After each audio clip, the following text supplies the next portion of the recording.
Chronological thinking can be a tricky area to teach, with pupils often finding time concepts difficult to grasp. The out-of-sequence primary curriculum doesn't help, and the QCA has cited chronology as being an area of concern. In the Key Stage 2 History programme, Chronology Workshop, Heather Cox and Helen Schmitz from Cromer Road Primary School in North London were amongst a group of teachers who road tested a new range of chronology activities developed by Alan Hodkinson. Today, they are putting what they learnt into practice in class. They will team teach a Year 4 lesson, including a time machine game, a revamped version of the timeline activity, and a maths quiz. Observed by Alan, Heather and Helen find out how useful the activities are and discuss ways they may be useful in a range of lessons. What we're going to do this morning is we're just going to start off by thinking about the things that we were talking about in our last lesson. And we were talking about a word called... Chronology. Chronology, fantastic. And who can remember, what does the word chronology mean? Yeah. Past and present. One thing it means is past and present, fantastic. It means even more than past and present. Is it how people and things change? How people and things change, good one, you're absolutely right. It's the order of events and people living in time. One of the things that sort of comes out of research, but also what Ofsted find when they go into schools, is the notion that chronology isn't done very well and maybe children don't understand it so well. I think it's true to say that we as teachers don't often put as much emphasis on chronology as on the content of the history topic that we're teaching. I think in schools we usually think about chronology along with the content of a history lesson. So it was quite good to actually think about how you could have a chronology type lesson where you were just concentrating on time and events. Can you tell me what chronology is? It's a bit about like past and present, like when stuff was just done and how it was made. Interesting. And what is the past, Tim?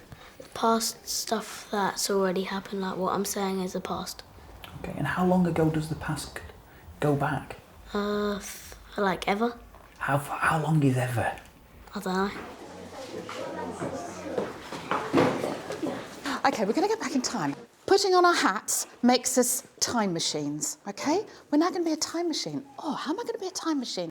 Think of a machine at home. Jack? Fridge. Fridge? TV. TV. What noises do they make? OK, just think about a noise you're going to make for your machine. OK, ready? Go. Make your noise machine. OK, now we're going to go back in time. Where are we going to go back to? December the 25th last year. Ready, and off you go. You're going to go back. Ready, off you go.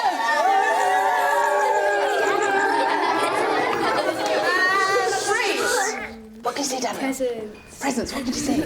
My brother's woke me up and I'm going downstairs to open the presents in my stocking. I can see me waking up really early. I can see my sister snoring when I'm trying to wake her up. Every single child was involved in that activity. Every single child knew where they were going in their own mind and knew what they were seeing when they got out of that spaceship. That was really interesting.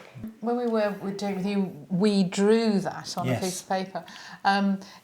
We had talked about possibly getting them to draw on whiteboards because we had put that in the planning, but somehow it didn't seem to work. It didn't seem appropriate today. So in a sense, I suddenly realised, oh well, no, I prefer the whole visualisation bit, and it didn't matter that you didn't draw it in the end.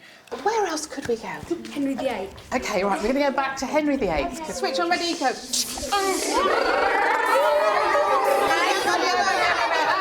Freeze. We're back in the time of Henry VIII. What can you see? People jousting. Oh, yeah, interesting. I can see him chopping someone's head off. Ooh! I can hear tomatoes getting thrown at someone's face. The amount of assessment information that was flooding out of the children, the sort of content knowledge, the stuff that was coming out about Henry VIII was really interesting. And Jack said jousting, didn't he? Because I Absolutely. thought that was brilliant. And he said, what can you see jousting? And it's interesting they picked, as usual, Henry VIII, because they haven't covered that period of history yet in Year 4. I think very often in history we overlook assessment. There's so much more that we actually can do, and you really brought that out of the children today. Is there anything that you would do differently with it if you had your time again to maybe enhance its effectiveness? Just revisit that in the plenary, couldn't you? If you'd done a lesson where you'd started with your time machine, you'd then had a content, and then you'd got back in your time machine at the end, and you'd actually gone back to that time, that would be a really interesting assessment. What do you now see? Yeah. I'm going to hand you an envelope, and I want you to discuss what you found out about the things that are inside your envelope. Off you go. When would your timeline begin, and which date would it end? So this is great-grandma Anne, and she was born in 1898 and she died in 1952. Had 2 sons and 3 daughters. Fantastic. So if you want to jot some other information down, think. What were you looking for the children to do in that development activity? We didn't want to make the activity very closed, so we didn't just give them some questions. We allowed them to generate their own questions, which meant they had to really look at the information and find out as much as they could for themselves. Yeah,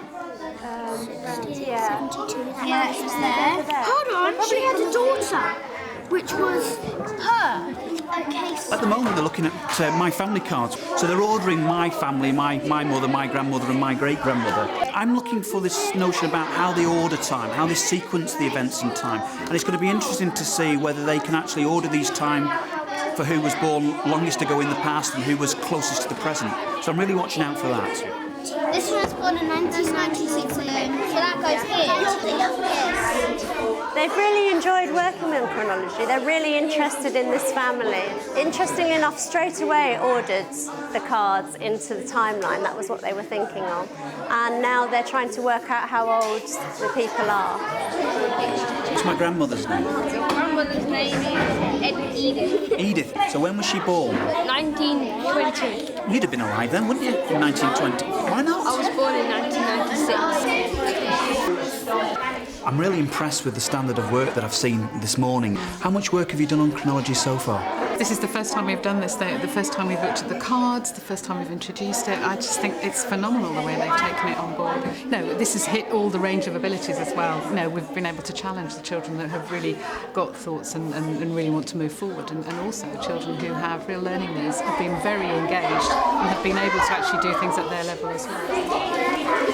It's nice to see the way they're sort of getting the linear scale in. They've run out a bit of a room there, but it's interesting that they're already ordering them. There's a few mistakes in the middle, but I'm sure they'll be working on those in a moment. Probably a bit of calculator skills there. But... Trying to work out how long this lady lived for. So how long her life was? Okay, and how are you doing that? Well, we're trying to add the born and when she died. Do you want to add them? Or should we take them away? What do you think? I think we should take them away. What other subjects do you think you were covering in that lesson? I think there was some maths. Was it an enjoyable way of doing some maths? Yeah. Why? Because it was like history as well, and history like quite fun. Okay. Nicola, do you think you were covering any other areas? We could have been doing a bit of literacy because we was actually doing some on the whiteboards. We was writing down what their names was and we was finding out more about them. Anybody want to say anything then? Yeah. They're his family and he's 38. They're his family, and he is who? 38. Mr. What is it? Hodkinson. Mr. Hodkinson. And you've worked out... That's him! What is the difference in age between Mr. Hodkinson's mum and Mr. Hodkinson? We did 62 take away 38. Can you explain to me why you did 62? Because the mum is 62 and Mr. Hodkinson is 38. So the difference is 24 years. Well done. The questions that they developed were high-order questions, and I think that the range of work that could have led on to in terms of research work, I think would have been very profitable to follow that up. It was really nice that they could see that they, were meaningful, not just pictures that have been posted in it was real information. So that the meaningful bits were important, and then to take again, remove it a step further to actually take it into sort of the history and chronology, and actually see famous people, and that was also very useful with the larger cards. Within your group, I'm going to give you 3 cards that are the same. They're going to have a famous person on them. Whose famous person in their hand is somebody who died in 1933. We've got Anne Besant. I want you to put Anne Besant on the timeline. Her death or her birth? You could do either, actually. Fantastic. Which year was Henry VIII born? 1491. And I figured out something. He died on the 28th and he was born on the 28th. How interesting. Do you want to come and show me where he would be on the timeline?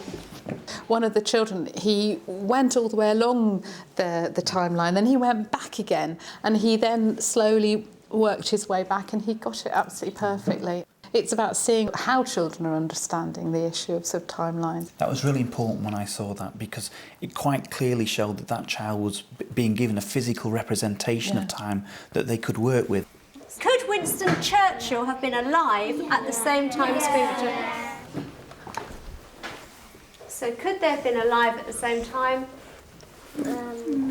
Yeah. Yes. We've seen how valuable timelines can be in relation to the class. How else could they be used? I'm sure you could do it in assemblies in the hall and things like that, without a doubt. That enables the younger children to see what's coming next in relation to their history work throughout the schools. Because very often we teach the study units in isolation and children lack that understanding about how they can link together. Yeah. When was Queen Victoria born? 1819. Could Henry VIII, who was born here in 1491, could he have known Queen Victoria? No. Why not? Because there's 3 centuries before she was born. Well done. If you had any advice, what would it be about how you can make chronology teaching effective? Just not to be frightened, to just try things out. Yes. And particularly anything that you can do where the children are using their whole body, they do remember things better and they have more fun. So try things out. We're just going to remind ourselves of the words that we've used for different periods of time. What word would you use for a period of 10 years? Decade. 100 years? Century. 1,000 years? I think that we spend a lot of time with the content because we feel safe, but I think it's important that we shouldn't be afraid of a skill like chronology, that children do understand it. I think that the more that time we can give to it, then actually the more they will understand.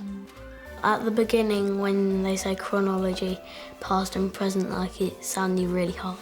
I thought that it was going to be like, it would have loads of meanings and it would be really hard to get to understand it, but actually it's not, because it's just about the past and the present. I thought, oh dear, it's going to be a really hard lesson, it's going to be about loads of different things, but then when I found out that it was just about timelines and the past and the present, I was a bit more relaxed about it, and I found the timeline a bit harder than I thought it would be, but I still liked it and it was quite fun.